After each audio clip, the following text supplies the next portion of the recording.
દેશભરમાં અનેક જગ્યાએ શ્વાન દ્વારા હુમલો કરવાની ઘટનાઓ સામે આવતી હોય છે। અલગ અલગ જગ્યાએથી એવી ઘટનાઓમાં અમુક શ્વાનો દ્વારા બાળકો પર હુમલો થાય છે અને બાળકોને ગંભીર ઈજાઓ સહિત અમુક બાળકોની મોત પણ થતું જોવા મળે છે। આ પ્રકારના રખડતા બીમારગ્રસ્ત શ્વાનોનો ત્રાસ દિવસે ને દિવસે વધી રહ્યો છે। એવો જ એક કિસ્સો ગુજરાતના પવિત્ર યાત્રાધામ અંબાજીથી સામે આવ્યો છે, જેમાં એક શ્વાને 6 લોકો પર હુમલો કરવાની ઘટના સામે આવી છે। લોકોની માંગણી છે કે આવા રખડતા શ્વાનો જે અમુક બીમારીગ્રસ્ત હોય છે તેમને યોગ્ય જગ્યાએ ખસેડવામાં આવે।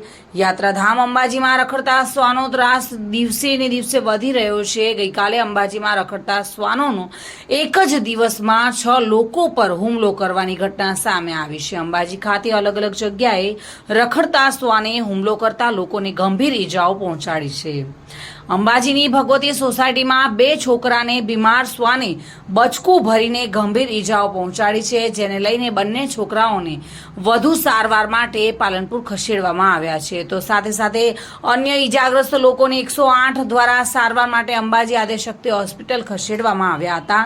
અંબાજીના જૂના નાકા સહિત અલગ અલગ વિસ્તારોમાં શ્વાન દ્વારા હુમલો કરવાની ઘટનાઓમાં વધારો થઈ રહ્યો છે, જેને લઈને અંબાજી ગ્રામજનો તંત્રથી એવા બીમાર શ્વાનોને પકડી યોગ્ય જગ્યાએ ખસેડવાની માંગ કરી રહ્યા છે।